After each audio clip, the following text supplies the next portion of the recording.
Good morning, everyone. We did run a little late on the service this morning, so we'll be giving start time for form an extra 10 minutes.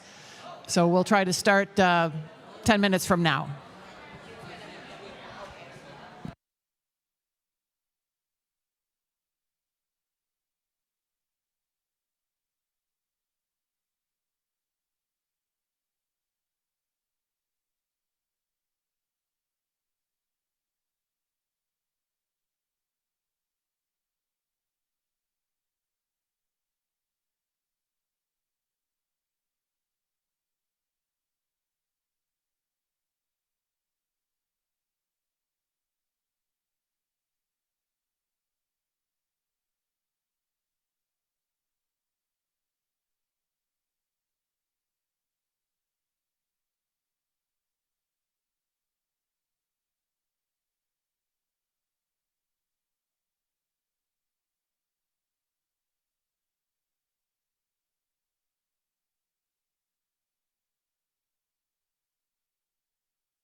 Good morning once again. Forum will be starting. If you're in the patio and you'd like to join us, I'd invite you to make your way back into the sanctuary for our presentation this morning.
Welcome to Forum at UUCGN. My name is Ellen Procopo, and I'm very happy to have with us today.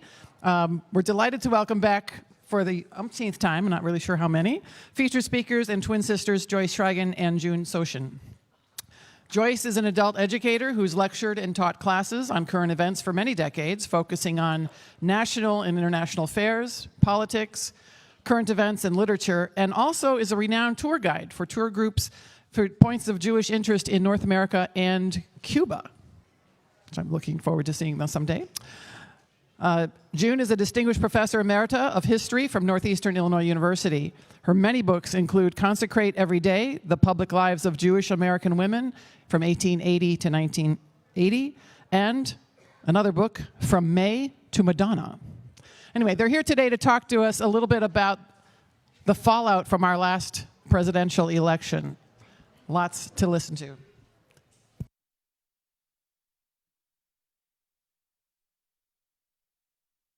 I see my name. I'm supposed to wait until I see us on the screen. I don't as yet. Oh, there I am. I follow instructions. I believe in the rules. Good morning, and thank you, Ellen, and her committee for choosing not only us and welcoming you here, choosing the title. She gave us this we're interpreting it as a very expansive and always ambitious title, Election Fallout, following the last presidential election. We're going to be, and let me maybe say this first, because we live in a different America today than last year and previous years. I think that's a fair thing to say. And since we do live in a different America, which is so heavily divided, I want to tell you what my sources are and our sources are for this morning's program. So you'll know what I read and what we see in contrast to other things. And we'll know the basis, the sources of our information. I read regularly, daily, the New York Times, the Washington Post, take a glance or two at the Wall Street Journal. I watch CNN Fareed Zakaria, as I did this morning, and occasionally others, maybe MSNBC, always a broadcast television, and always PBS.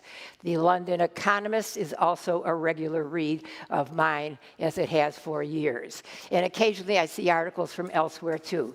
The point, of course, being any single source is insufficient to be able to understand what's happening today. You need multiple sources to put together one story. I mean, it's so real and so accurate for today. We're going to be speaking in 4 parts. I will begin in a moment just to give an overview of what the executive orders are intended to do, what their goals are, and what has been, as yet, the fallout. June will follow me and discuss the American dream. It's an expansive way of looking at the election fallout in terms of the American dream. I will continue more specifically in giving 2 categories of what the executive orders have been. I am calling them, this is my interpretation, the one group that are petty but serious, and the others that are profound and dangerous. You could argue they're all dangerous. And I think you could, but I just wanted to separate them in this way. June will then conclude with looking at some states to see what is going on among the states of our 50 states in terms of this. We won't have time for me to, and then hopefully you're going to have a Q&A, and we were trying to keep to the time, a Q&A, and you can talk about subjects that we will not touch. For example, we have no intention of talking about the cabinet, not because we don't want to, the choice for the cabinet, but because we don't have the time to be able to do it within, although it is certainly part and parcel of the election fallout, obviously, the choice of the cabinet. So the first point is, what is the intent of the executive actions that the president has made? Clearly, they took people by surprise, swept us off our feet. But should they have? Shouldn't they have been anticipated? Wasn't it said before, maybe not in its totality, not in its specificity, but that this would be? Certainly, the Heritage Foundation, a conservative think tank, wrote it all out in Project 2025. Then candidates said he didn't read it, he didn't know what it was about, even though many of the chapters of Project 2025 were written by his former aides, and including one now who is now the head of the Office of Management and Budget, Russell Vought, wrote the chapter on the budget he intended to slash and burn in a very serious way. The executive orders are deep and profound, wide-reaching. They cover domestic issues as well as foreign affairs. And as I said, they're both petty and profound, but they are very, very important. Well, what is the goal? The goal is threefold to be able to do something. Namely, and again, this is part of the wish list of the conservative movement in America. And this isn't a partisan statement, it's a factual statement. They have always wanted to limit and indeed reduce the size of federal government. Too much government, too big, too varied indeed. And so the first goal is slash the budget, which means obviously personnel, you fire executives across the board, using a hatchet and not a scalpel. Not even thinking about what has preceded it. Who are the watchdogs already in place whose very job was to eliminate waste and fraud and corruption? That had always been there. But indeed, cut the budget, number one. Number one, that's a very important point. Cut as well, eliminate many agencies, if not total elimination, like the Department of Education. This has been a long-time wish of the conservative movement and certainly of this president. He has spoken ill of the Education Department for years. Why, you can ask, and I'm not sure I can answer, but nonetheless, that has been a goal on his mind. The Consumer Financial Protection Bureau, which has saved American consumers from fraud of banks and financial institutions of billions of dollars, a watchdog agency, he really wants to eliminate that as well. So slash budgets, eliminate or certainly reduce the size of many of the agencies, and also end as many regulations as is possible. Witness, indeed, firing inspectors general in 18 different agencies. On Fareed Zakaria this morning, I'm so glad we had time to watch it, he mentioned that 11 of the 18 agencies whose inspectors general were cut have been having long-range and long-going investigations of Elon Musk's businesses. He has been under serious, for a variety of problems, beyond personnel problems, financial problems, all kinds of things. So he has slashed the inspectors general who are looking over the shoulder of those agencies indeed. So, and not only, how did I possibly forget, he wants to eliminate FEMA, the Federal Emergency Management Agency, that is obviously dealing with, the president thinks, inappropriately, inaccurately, ineffectively, the hurricanes, the forest fires, the earthquakes. He wants to eliminate it, bring it back to possibly the state, which is one goal that they have, bring some of the agency's work to the states, meaning we have 50 different responses and 50 different budgets rather than one single one to oversee the entire country without prejudice or forethought of what to do. FEMA, the VA, Veterans Administration, he is cutting out all the new hires, nurses, doctors, researchers. It's been so widespread, it takes your breath away. But again, should we have been surprised? We are obviously dismayed, but how surprised should we have been? So I would argue that the initial response in the first 30 days was a paralysis, because most people were so stunned, overwhelmed, surprised, not knowing how to respond, including the Democrats. No question about that. But now, with the earlier in the week, 30 days have passed. The administration, and I'm going to talk about 3 or 4 different things that are happening that are showing a clear fallout and a clear response. And that's, I think, extremely important. Number one, 5 polls that I have seen, 5 polls of public opinion, all say that the president's approval rating is lower than his disapproval rating. Now, you could argue maybe not enough. 43% approval rating and 47% disapproval. But nonetheless, the numbers are going down in terms of approval. And when it is asked of the various people, and let me also indicate, that's the Pew Research, that is Quinnipiac, CNN, Washington Post, Ipsos. There are so many of the polls concur. The approval ratings are going down. The disapproval ratings are going up. And Fareed is the one who said even this morning, if you're going to have any response, it's the public, as said and as charted in polls, that will make a difference. Also, if I may, the public is critical in terms of the rousing kinds of rallies that we see on television across the country.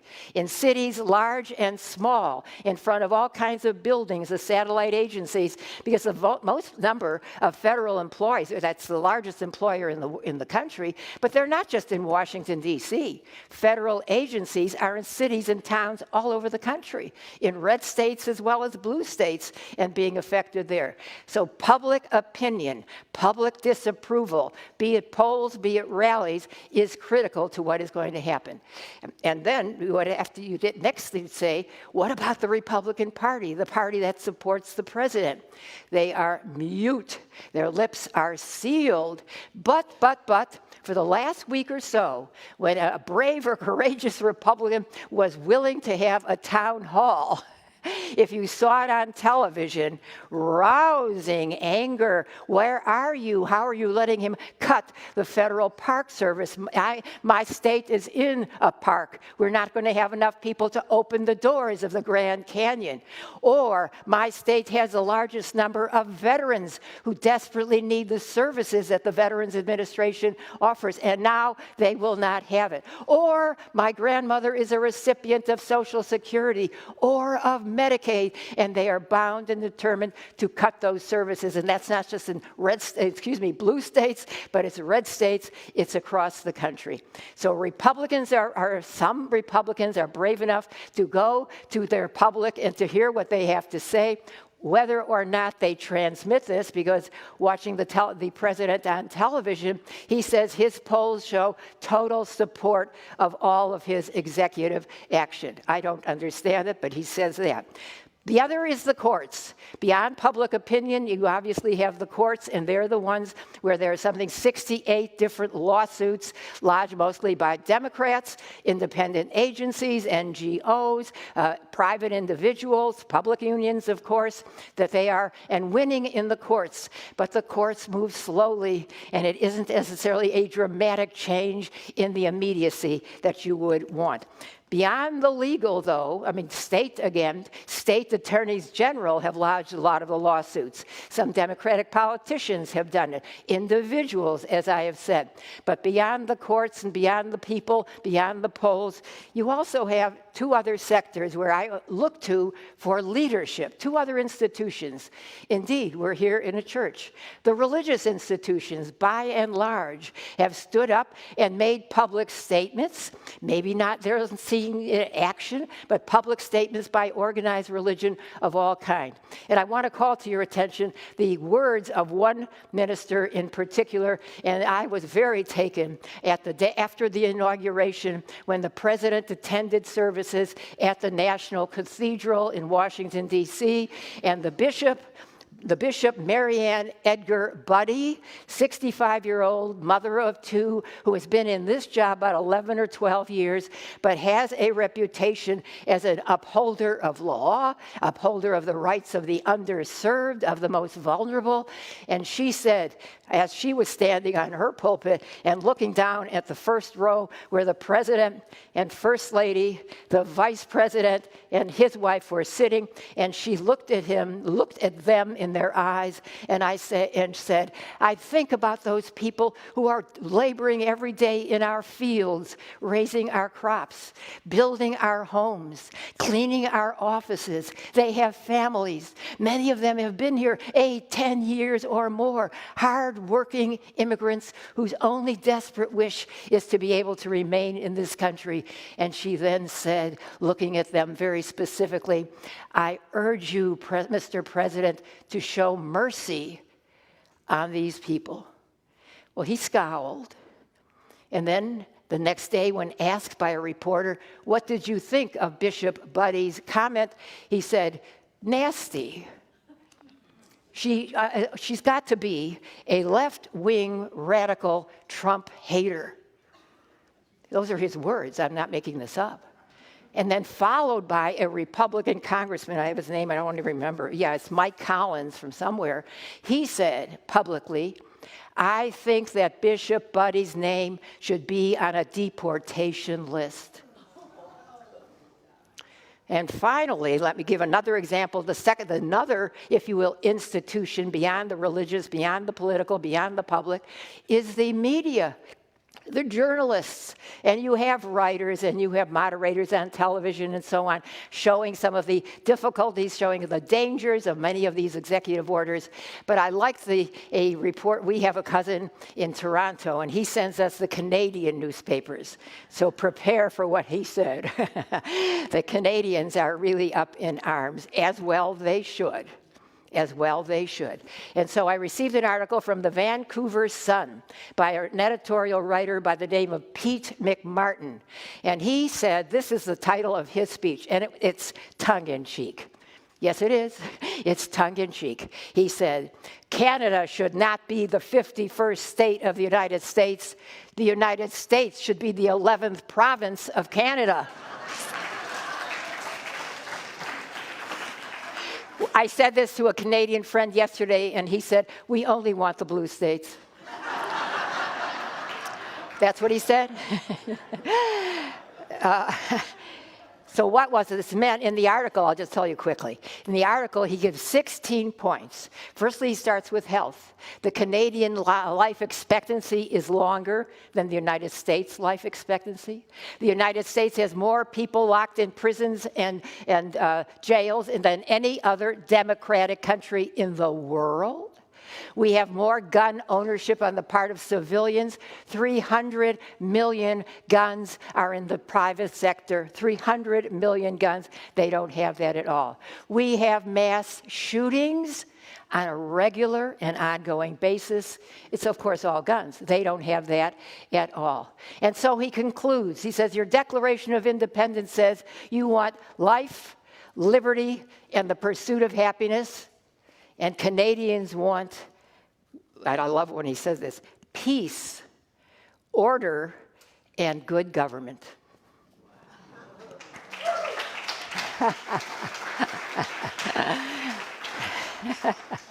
My sister, oh yeah, now I can talk.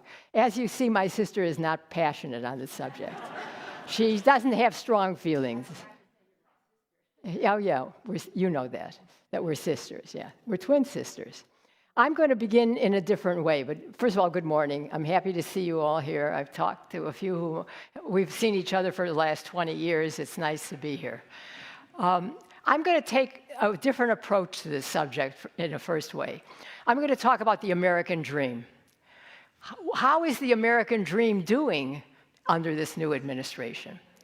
You know the quick answer. You know the quick answer. But the American dream, we should remind ourselves, was a growing dream, and originally it wasn't called anything. To the English Puritans, and I'm a historian, so I always have to give you the historical background. To the English Puritans in the 17th century, this new land, and of course they ignore the Native Americans who live here, we're not going to talk about that.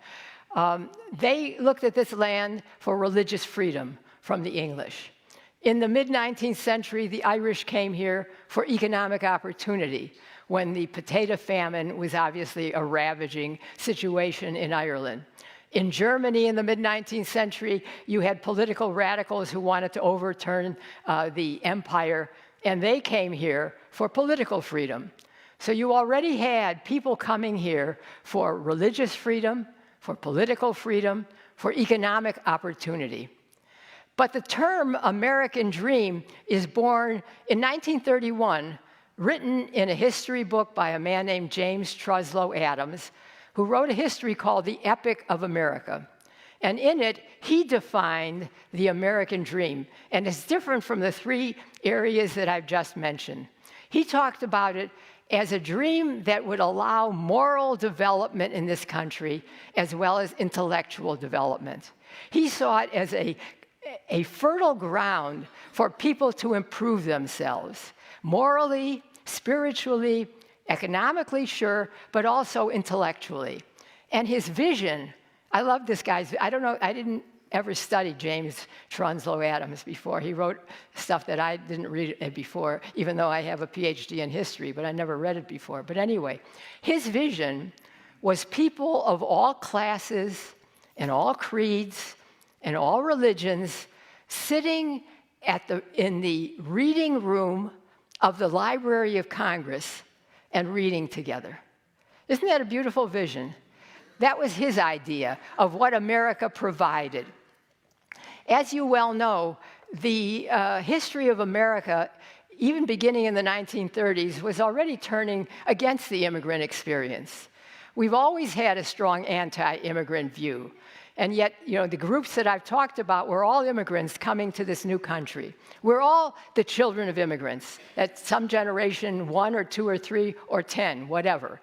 But we all, except for the Native Americans, but they came here also. They crossed the Bering Cross from, you know what it was, right? But the point is that beginning in the 1920s, and well until, really for the next 40 years, we didn't have a liberal immigration policy. In fact, prior to this, we didn't have formal rules, except for the one piece of legislation until 1924 was 1882 to exclude the Chinese. The Chinese Exclusion Act was the only, 1882, in the 19th century, the only formal piece of congressional legislation that restricted immigration. Obviously, all the immigrants who came through Ellis Island, for example, had to pass health tests and show that they had either a sponsor or some means of a livelihood. But other than that, no matter what country they came to. But where the anti-immigrant feeling really negatively accentuated was in the late 19th century. Between 1880 and 1914, more than 20 million Americans, 20 million immigrants came to America. That was the largest single number in that period. And they came from a different area, not Western Europe, not Northern Europe, not England. They came from Southern Europe and Eastern Europe. They came from Italy. Close to 3 million immigrants came from Italy. They came from Poland and Russia. 2 million Jews came during that immigration. And they were obviously people who didn't know English, who had very different customs. And so you could argue before this period, people who consider themselves Native Americans looked at the American dream as belonging to them, and maybe these other groups could assimilate if they were Protestants. But if you were Catholics or if you were Jews, that's not going to be, such a good idea. And so the anti-immigrant, and I should also point out that from the businessman's point of view in America, they've always had a love-hate relationship with immigrants. You love them because you need them. You need cheap labor. Who's going to do your lawns? Who's going to build your houses? Who's going to pick your crops? But at the same time, they didn't like their difference. And so there's always been a strain in America of Americans who see the other as difficult, as strange, and as dangerous. In 1924, that's made into legislation, and it's not until 1965 that they open up the system again. I won't go into the weeds on this. You don't have to know that. But then when we come to the period we are in today, where there's no question that in the last administration, in the Biden administration, the unauthorized immigrant migration into the country with a liberal asylum policy did bring in more than 2 million immigrants a year. And that just exacerbated the negative feelings that some people had, particularly in the Republican Party, who all along wanted to get rid of immigrants.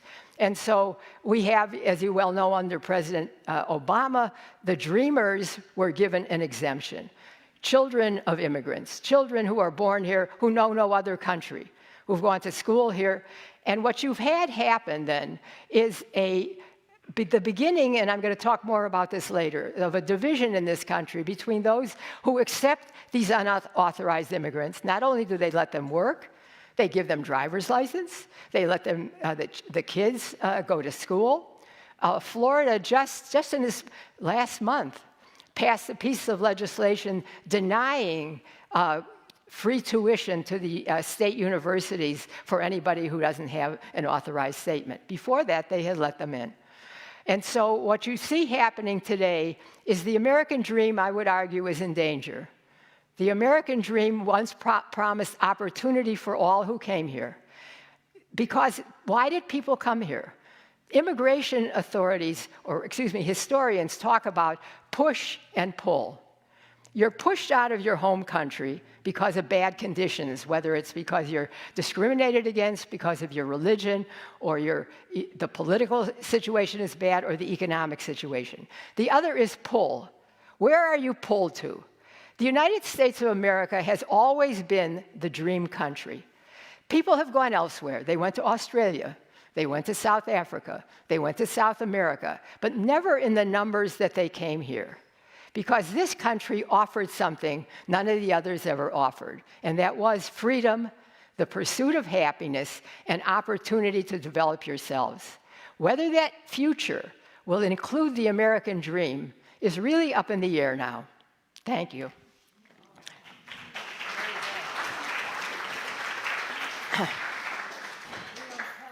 What we're going to say, so I can genuinely appreciate this. I thought that it fits in so well. When you first think about it, you may not. So therefore, I now am going to be very specific on my two categories of executive orders.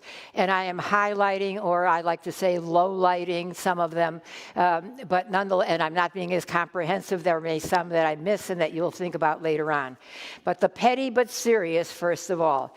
Taking pictures, number one, petty act of number one. Taking the pictures of off the walls of the White House, of the Pentagon, of the former chairman of the Joint Chiefs of Staff, Mark Milley, because in his book, he said some very, very difficult, indeed using the president's word, nasty things about the president, so he takes the pictures off the wall. He has withdrawn security clearance and Secret Service protection for different high-ranking people in his own administration who have been critical of him. He took away the protection for Mike Pompeo, for John Bolton, Mark Esper, of course, Joe Biden. He took away his daily briefings. That followed the fact that Joe Biden had taken away the president's after January 6th. So tit for tat is a very normal thing that has been done.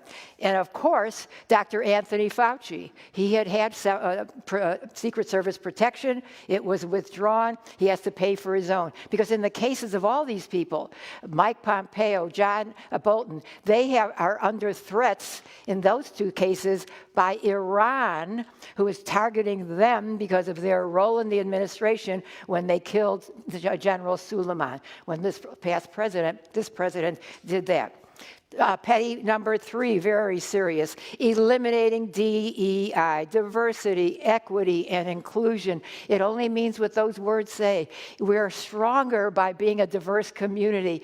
And equity doesn't mean doing exactly the same. It means fairness and inclusion of all people, regardless of religion or race or ethnic background. Eliminate the words. They have taken words out of the documents. Race, racial, gender, sex. I'm not making this up. And goodness knows what other language has been withdrawn. And of course, how could I forget, not only is it no longer for 400 plus years the Gulf of Mexico, it is now the Gulf of America. We have all these things we have, again, my cousin sends us all these cartoons. The Gulf of Loco Indios, whatever. The Gulf of the Gulf of America. And so that you have an international news organization like the Associated Press, which covers the world, refuses to change the name. Most of the water is Gulf of Mexico. It's a very small part there where it's the Gulf of America. I mean, it's an embarrassment. And to return Mount Denali, which is our highest peak in Alaska, and taking it and putting it back to to Mount McKinley, whom this president tends to favor, although he was assassinated. Well, he was. But William McKinley, in his brief time, supported tariffs, and he supported expansion of territory. We got Puerto Rico, we got the Philippines under McKinley, and the Spanish-American War to boot. And so those are the things admired to change the name of Denali, which Obama restored, and then put it back to McKinley. Firing all kinds of people, and this is, of course, widespread, but some very specific. He fires the female admiral of the Coast Guard, the female admiral of the Navy, without cause, without any explanation, without any warning, without any kind of explanation. Firing the EEO, the Equal Employment Opportunity, a host of other top officials in the intelligence community, in the Justice Department, the Attorney General, the FBI, the CIA, across the board. And let me maybe get this in right now. I said earlier, national parks, all kinds of land management.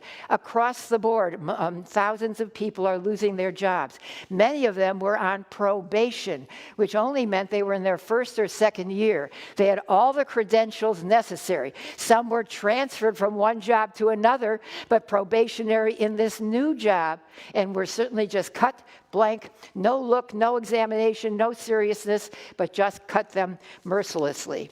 Banning transgender women from women's sports. And let me continue. No president has entered into the cultural field. He fired the Kennedy Center Board of Trustees, the long-standing director, administrator of the Kennedy Center. In fact, and you can check my fact, I'm not sure the president ever has attended an event at the Kennedy Center. No, I don't think so. I don't think he had, right?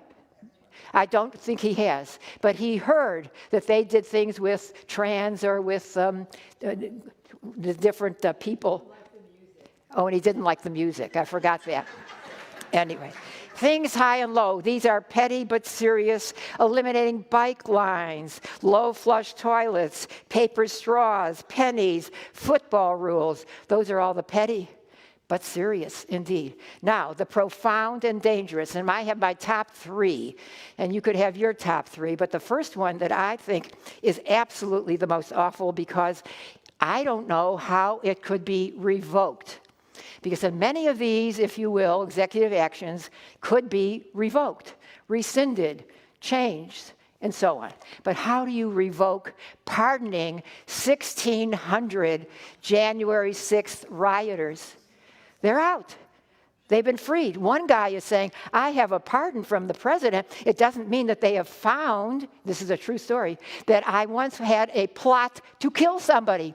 And they want to charge me with that. No. I have a pardon for all past crimes, future crimes, a blanket pardon.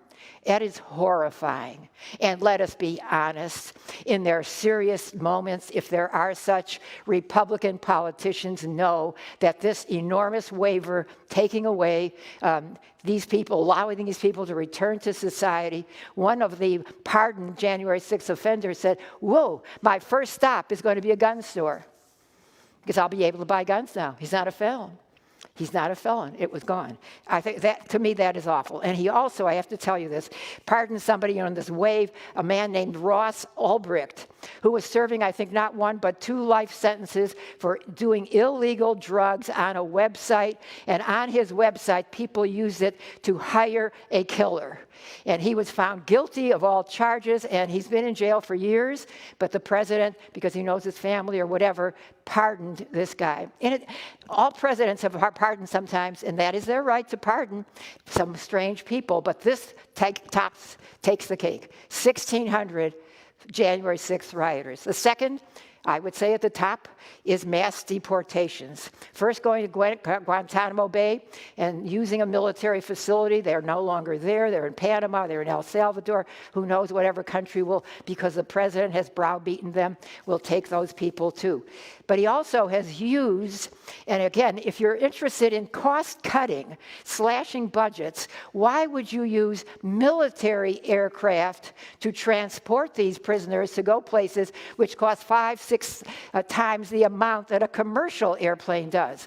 Outstanding. It's something like $800,000 if you use a military plane to go from here to there. Huge waste of money. But this was the mass deportations isn't just mass deportations.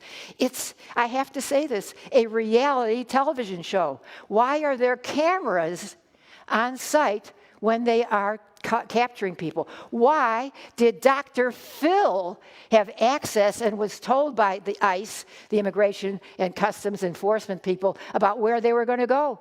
So that Dr. Phil can use a segment of the deportation on his television program. Reality television. The human beings who are being so mistreated, they are still, as Bishop Buddy said, human beings, God's children. They still are everything in that way.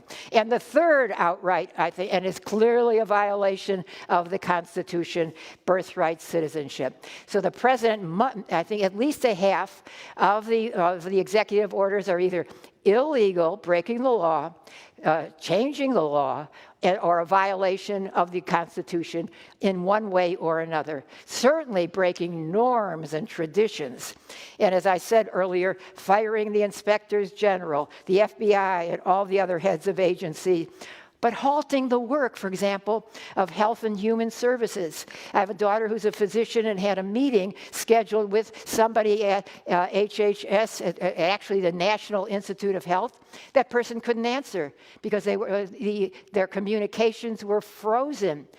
They didn't tell us about the Asian flu and how it was communicated for 3 weeks after they had the information to alert the public as to the danger of avian flu because they had halted communications. Dangerous, as I'm suggesting as well.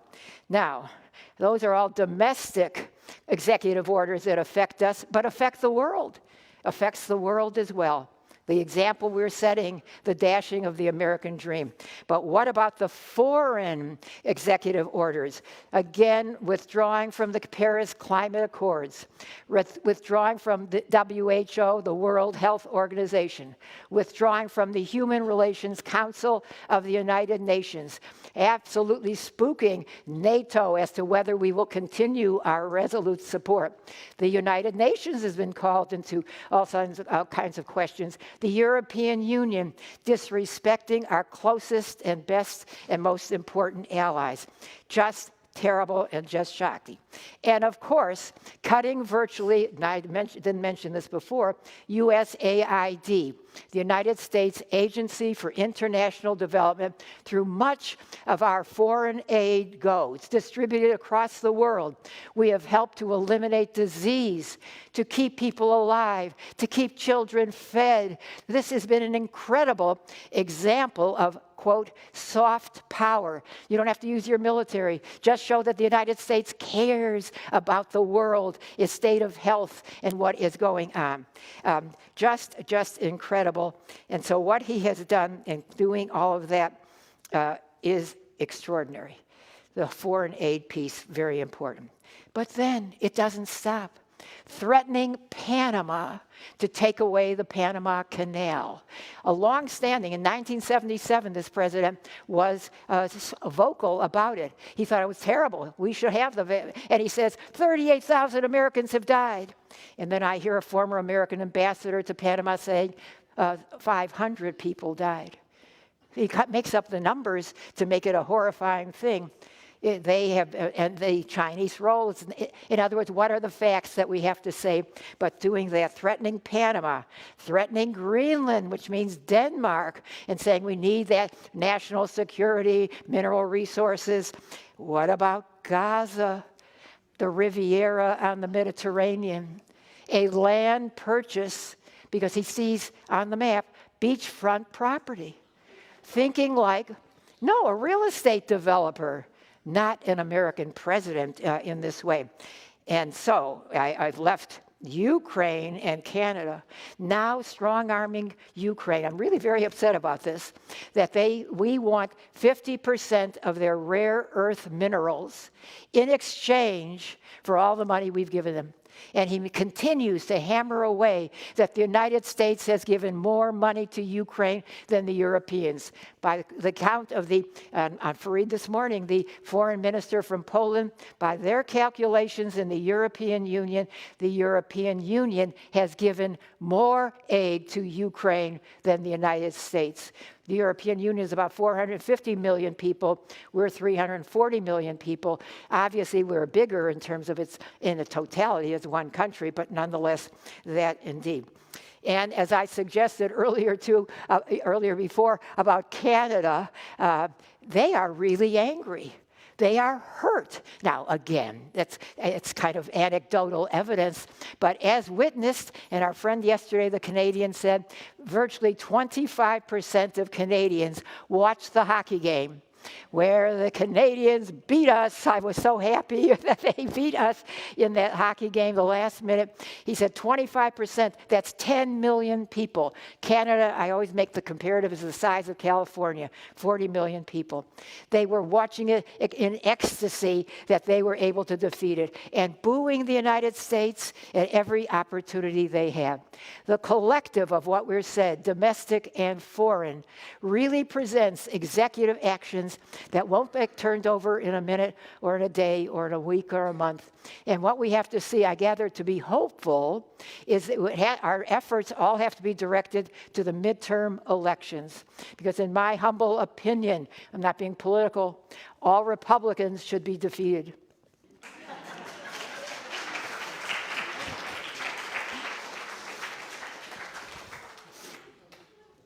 Waiting for my oh, it's okay. We should all sing "Oh Canada" now. The United States of America is now the divided states of America. That's what I want to talk about. The states, red and blue states, those are terms that just came into being in the last few years. We never thought in those terms. Red and blue states. And there are three areas that I want to talk about generally, and then I'll say a few things about our wonderful state of Florida, which wins in a negative way in many categories. But first, three areas that show that this country is deeply divided: abortion, immigrants and deportations, and vaccinations. Those are the three areas I want to look at first of all. In terms of abortion, abortion wasn't as big an issue in this election as it was in the previous election. But what has happened in the Biden years and now into this administration is that the states have divided.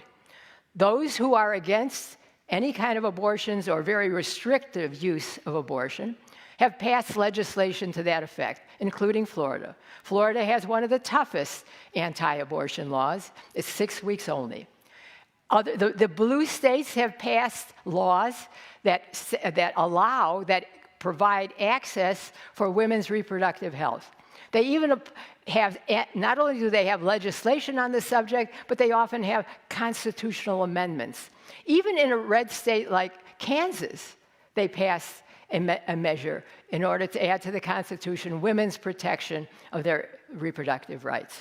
So you have a serious division between restriction and access on the part of the abortion issue. And largely, this was allowed because of the Roe v. Wade decision in 2022. Roe v. Wade said that the laws that had upheld that decision and the law of privacy and whatever was not proper. The Alito argument in the Supreme Court decision was ahistorical. Whoever his researchers are, they did a rotten job. I would have given them an F if they wrote that as a research paper for me. But anyway, they returned the issue to the states. They said, let each state decide on abortion for itself. Well, I think last year I talked about states' rights with you, and some of you maybe remember that. We are not just citizens of the state we live in. We're residents of the state we live in. But we're citizens of the United States of America. And because we may move from one state to another. So when you return such an important issue to a state, and you allow the state to make the decision for all the women in the state in the case of abortion, you're denying them their citizenship right of protection, which Roe v. Wade had granted them. You're taking away a national right, and you're giving the rights back to the states. That's a problem. I think, and I'll just quickly use the historical analogy of before we had a Constitution, we had an Articles of Confederation, as many of you know. And in the Confederation, each colony could do its own thing. They raised their own army. They raised taxes for whatever they needed. Their paved roads, if they had paved roads, ended at the state border. If Alabama needed help against the Native Americans, Georgia may or may not come to their aid. They may not send their army across the Alabama state line. So when the Constitutional Conventioners came together, they thought they could reform the Articles of Confederation. And what did they discover? They couldn't reform it. They had to start all over again. And that became the Constitution. And this is just one example.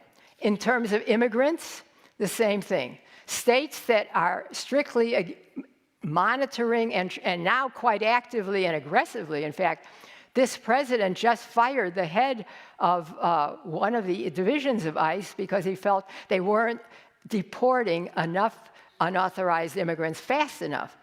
And the only reason in the first 2 weeks of his administration, by the way, that they had reasonable numbers is because they had old lists from long times ago that they hadn't been able to use.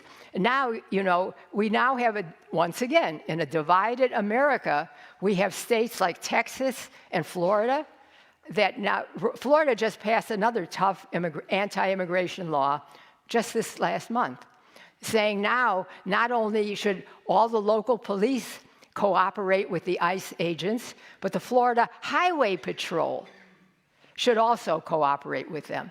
So we have, once again now, we have sanctuary cities in blue states.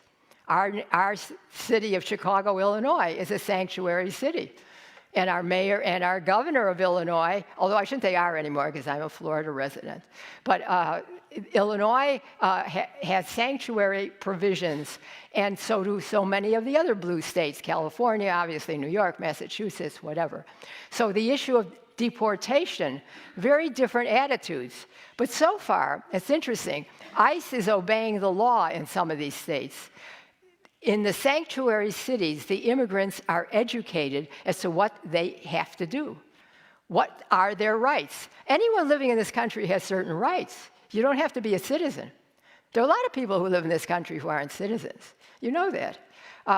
Irish au pair girls who came here years ago and stayed on forever. Polish women who came here and stayed on forever. And they just live, in the shadows.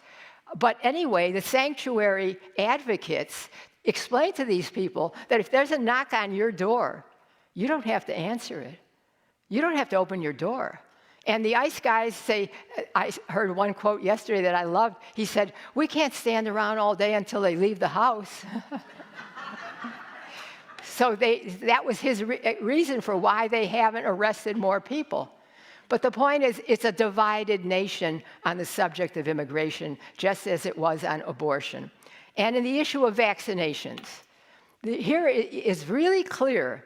I'm going to give you some statistics. In 2019, 67% of Democrats, according to Gallup, gave their children childhood vaccinations and argued that was very important.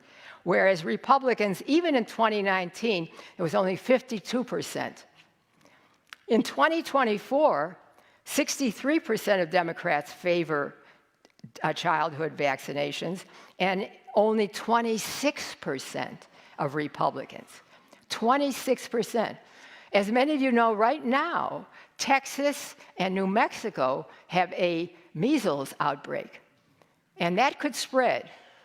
And one of the vaccination experts makes the point that adults can get measles too, even if you were vaccinated as kids.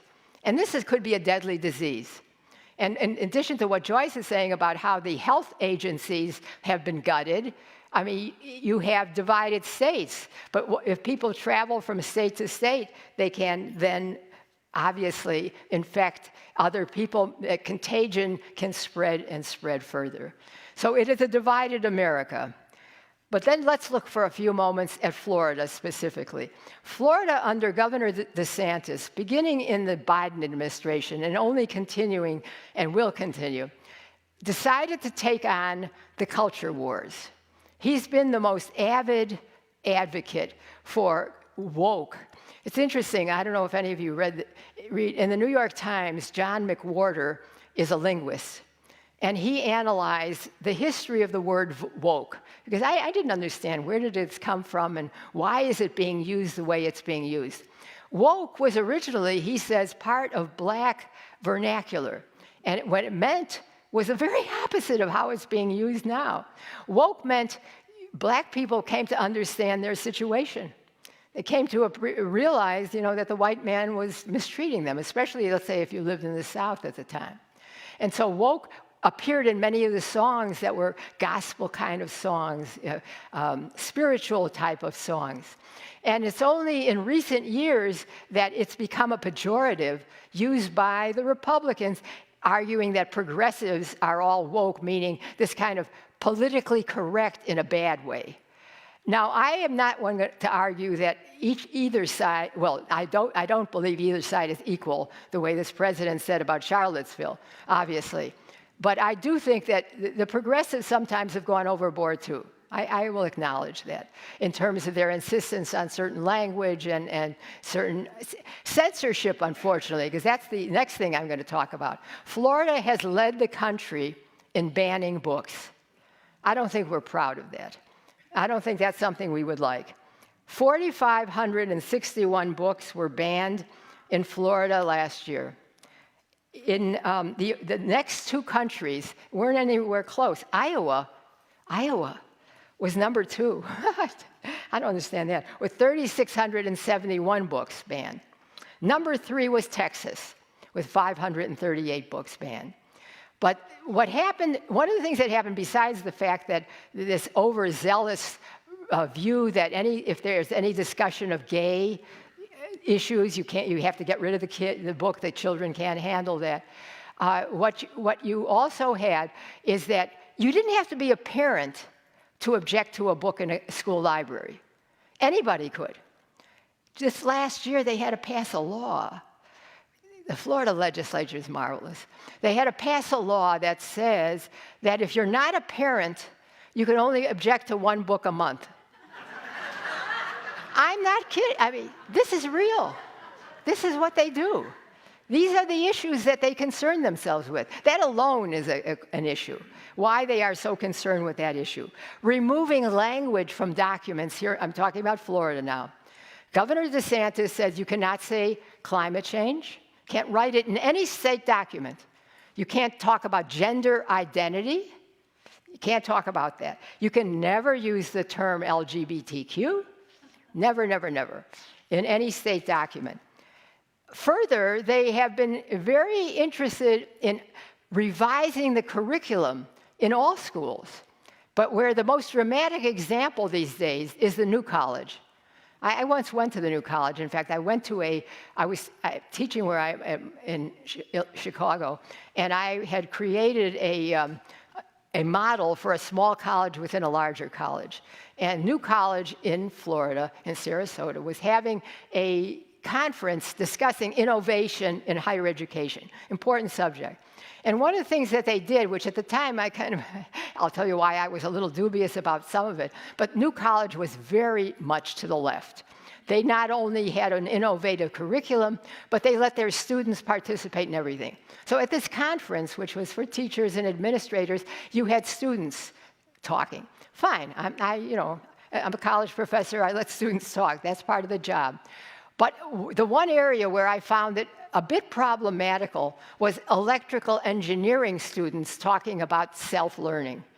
I thought that was a bit much. I mean, I thought maybe they needed professors who know something about electrical engineering and that they're not going to be able to teach electrical engineering to themselves. I mean, that I thought was a little bit far off. But DeSantis has overhauled New College. He got rid of the president, he got rid of the board, and he's put in his own guy. And now they have loyalty tests, loyalty oaths. Professors have to swear that they accept this point of view. In the federal government also there's censorship. Any new applicant to any agency in the federal government has to say yes or no. Was the 2020 election stolen? And if you answer it wrong, you don't get the job. So censorship is another division in America, not only within the colleges, but within the states as well. And so it seems to me, it's interesting, I was looking for some kind of happy quote. Something, because I don't like, to be negative, so negative. And I found one, and then I'll tell you the caveat against the quote. The quote was, the Reverend Dr. Martin Luther King Jr. was speaking to the Memphis sanitation workers, and he said, first there's darkness, but then there's light. But the next day, April 1968, he was assassinated. I don't have a happy word for you, I'm sorry.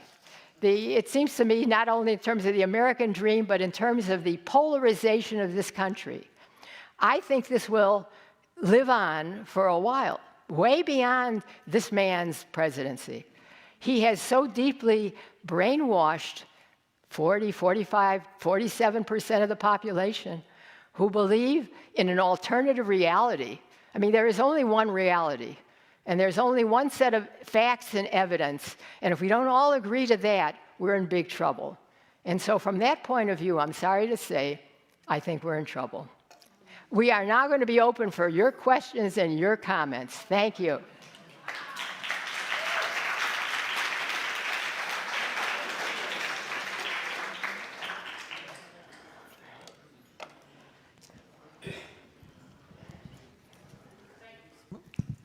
Thank you so very, very much. That was great.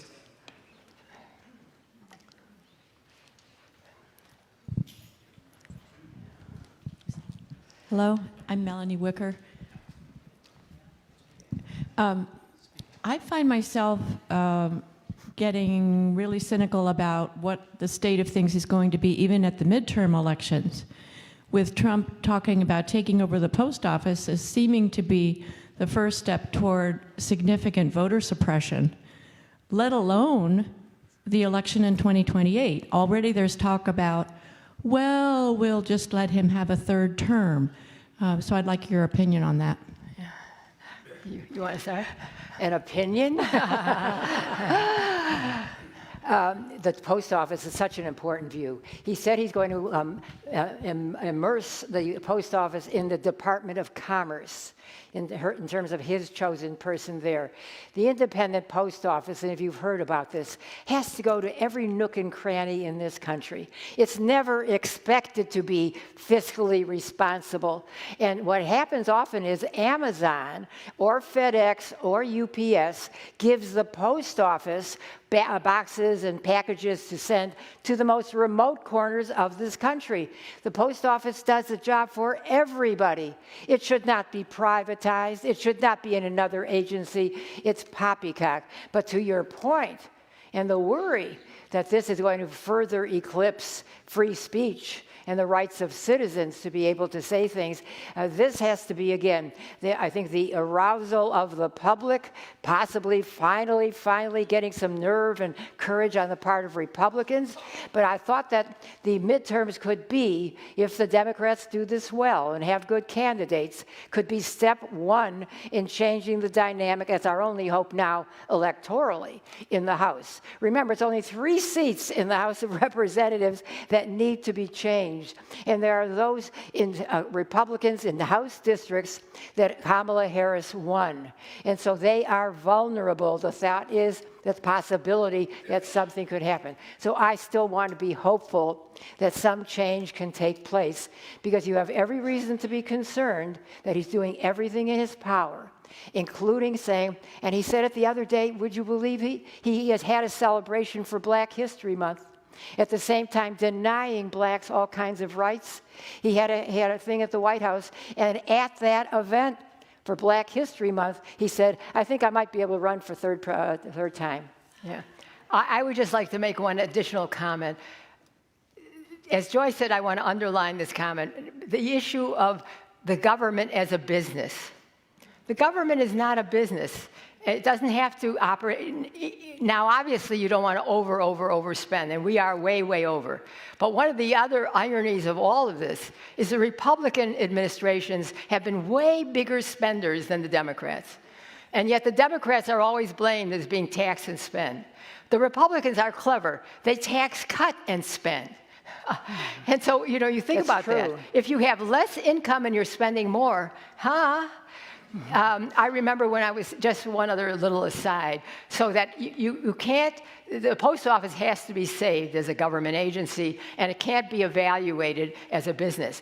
But Mr. Trump also had 6 bankruptcies. First time we said his name. First time we just said his name. I know, Joyce never wants to say his name, but all right, we'll go to, yes, Ed. My name is John Zoller. Would you care to comment a little bit about organized religions in America and their responses to some of the extreme policies that Trump has initiated? Can I begin? Let me just begin. I don't know if you read David French in the New York Times. He's a sensible Republican, conservative, but he's evangelical. And he is an evangelical, and he had a very good column about how the evangelical church has gone way over to Trump. And they have ignored his idolatry and adultery. They have ignored all of his lies, all of his breaking of the rules, and they have put all their money into him, and largely, and their support. I think at the beginning, the Christian evangelicals were for Israel, and that was their big issue. But in this election, that wasn't the issue. The issue was abortion. And because he supported, President Trump was once a Democrat who supported women's rights, and then he wasn't. But the evangelicals gave up their principles. There's no other way of saying it. Other churches, even the Southern Baptist Church hasn't necessarily taken a strong stand. The Bishop Joyce quoted, obviously, she is a woman of valor. But we have to say that for the most part, the religious institutions have not played a strong role here. We don't have a Martin Luther King Jr. today, a religious leader who speaks truth to power.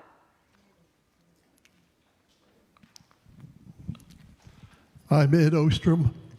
The cases which are going through the courts at the present time, is there any teeth behind those courts' decisions in the event that either individual Republicans or Trump are found guilty? Very good point, Ed. Very interesting, too. When I read the Wall Street Journal, which you have to do too, to see their argument, they do not think we are in a constitutional crisis. We may be approaching it, but it hasn't yet happened. And their argument is, until or unless the president defies a judicial order, then it will be a breakdown, and then action has to be taken. But that hasn't happened yet. Excuse me, it has happened. That's Yeah, what I think people, the TikTok decision. Yeah, that's a very good one. You know, the Supreme Court upheld the ban. the congressional ban on TikTok. Good point. Then the Congress was behaving, acted that way. Supreme Court upheld Congress. So the two other branches of government said to the executive, you can't do this. And he just did it.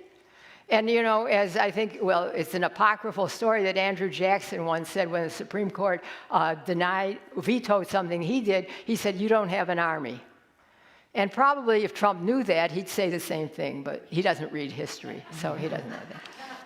No, but that is a serious point because it's a big question mark, Ed, as to what will happen. Who will then speak? Which agency, which of the three branches of government will speak up then? Not the executive, but the other two. That's a very serious issue. But just if I may go back to this gentleman's question about why hasn't organized religion perhaps stood more firm. And June is underlining the thing of special interests and a man who is able to cater to whatever group and speak to them in their language, on their issues, change his mind the next day. But they only hear what they want to hear, that they are able to do this. And also, I would have to introduce, because I think about, we are talking about the titans of industry. Why, oh, why did you have all those billionaires sitting on the stage at the time of the inauguration and so on? Fear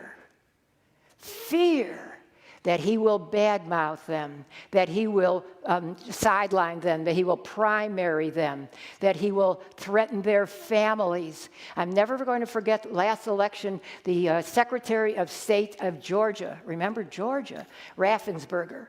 He said there were rallies outside my house, and my dear, darling daughter was dying of cancer, and she couldn't even rest easy because you had these people yelling and screaming at me that I was going to verify the election.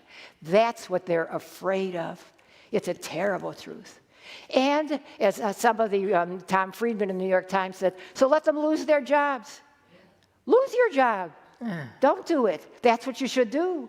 Where are the courageous? You shouldn't be in that office if you don't take a stand for justice and the rightness. And when June was discussing the moral standing that you should have, religious institutions as well as the politicians. There's a lady, or they're coming over here. 24 hours Friday, we are trying to encourage people not to purchase anything on Friday. And if you have to purchase anything Friday, pay cash or write a check, because one thing the administration understands is money. Thank you. Thank you. Marge and I talked about that. Very good point. Early. Next Friday, the 28th, don't use your credit card. Don't buy anything from Amazon. I mean, I think, thank you very much for reminding us of that. I just have a question for you for myself on this side. Following the election and following these executive orders, we now are seeing reports of many voter blocs who were following either one pronouncement or the other, and now are finding their communities are vulnerable, whether it's farmers or who are losing subsidies, or the Venezuelan Americans in South Florida who thought, I'm not going to come for the Venezuelans, but lo and behold, their communities are under attack as well. Could you comment on what you think those reactions might do in terms of affecting another round of voting blocks in the future? Do you want to, or should I? Well, I think it's the disillusionment with this administration. The disappointment is beginning to show in the polls already. That's what I think. There have been a number of polls, 5 polls, as Joyce made reference to that. I think it's going to take a while, though, because as I said earlier, I really think that the country is so divided, and the feeling is so strong against doing anything. But this indivisible business is one good thing to do. And there will be an effort. The farmers of America obviously need to get together, and they will. And all these constituencies will. But for example, and I was going to mention this earlier when I was talking about the American dream, and I didn't. The middle class has been hollowed out, largely because of the weakening of the unions. You see, unions used to be a very big voice for a particular point of view, and they're not so much anymore, because they have lost their support, because they've lost numbers, because of overseas manufacturing. We've lost manufacturing. It's very hard to organize people today, because the only unions of any importance are public service unions. They're not any in the private sector. It's a very small number. And so I think organizing is very hard. And maybe you also need some very clever people who know how to run the internet, who can come up with websites and chat. Right now, for example, the Republicans have the most popular podcasts online. Well, you know, that's an important avenue for organizing and creating resistance. And if Joe Rogan is the primary voice on the podcasts, you know, you need an equivalent on the other side to counter what we're talking about. But I would just add that I do think veterans organizations are going to speak up very soon. I really do think so. They have to organize, and they will make their way. Therefore, can the president back down from some of his orders? Yes, we haven't entered that at all. He changes his mind as quickly as he makes up his mind. His mind? I wanted always to be a stand-up comedian, so I'm realizing my goal. But in all seriousness, he's already rescinded certain things. He's already made changes. If people yell loudly enough and organize at the grassroots, and the organizations, including organized religion, speak up, but the veterans organization, the workers of America, the farmers. We heard a piece on public television of a farmer who was on the hook for $40,000 a loan the federal government had promised him to purchase some machinery. He said, I don't have the money. What's going to happen? They froze it. And so the reporter said, well, what are you going to do? He said, I may have to give up the farm. How about that if farmers stop farming as a result? So the variety of constituencies who are so markedly affected in a negative way, hopefully they will find their collective voices. And there's a lady here who's, yeah, right. The police power on the federal level is theoretically administered by the executive power. But if the executive shrugs their shoulders at the courts and at the Congress, who's going to do that generalized national police enforcement? That's a very important question. You see, what makes these times so perilous is that question never had to be asked before. That we're living in unprecedented times. In other words, everybody has abided by the norms, whether they liked it or not. Presidents often don't like they have a pathway if they don't like a law that's passed, but they generally aren't allowed to act unilaterally or to misuse the military. And you could argue that right now, even using the military for the deportation of immigrants is illegal. That's not what they were used for. The military is not supposed to police the domestic scene, just foreign affairs. Well, God forbid, I don't want to predict any negative, of what could happen. But I would hope that from what Joyce was said and what many of you have just been thinking about, is if we can effectively produce enough press awareness, public awareness, and concentrated resistance in key economic areas. For example, I'm sure he's very unhappy with the stock market falling. The other day it had a huge fall. I'm sure he's very unhappy with that. You've got to believe that eventually there will be some restraints on him, because technically, there aren't.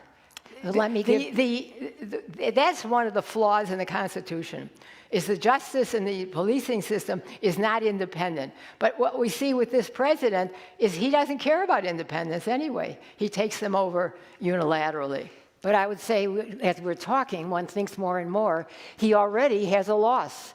Both Jordan and Egypt said, no, we're not going to take the 2 million Palestinians from Gaza and let them be evacuated from their home. So he's dropping the idea.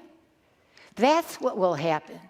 There will be more of this no thank you. And to the gentleman's question there, the police power is being taken over by the military internally, and that's illegal, and that should be challenged in the courts. And to topple, as he did yesterday, and fire the chairman of the Joint Chiefs of Staff, no reason at all, no time frame, he appointed him to be the Air Force Chief of Staff when he was in power before. If people, and therefore a key constituency that voted for him, black males, should stand up and say, woo, look at what he's just done.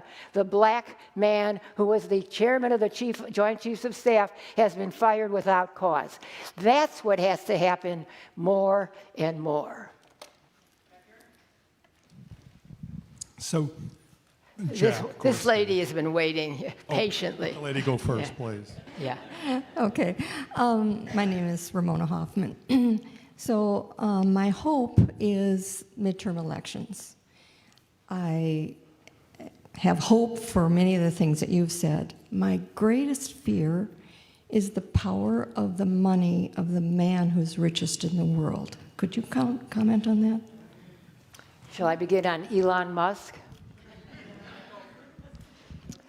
They say there was a little biography done on public television of his background and what changed him.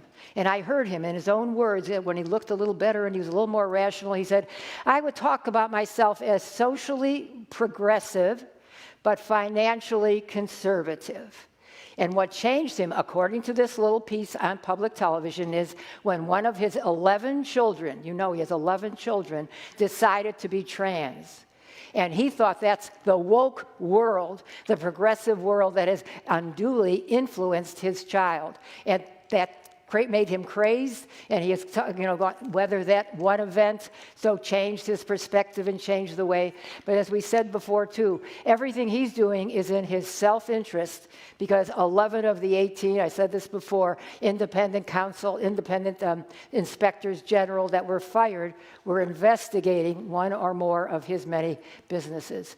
But your point is well taken, even more generically.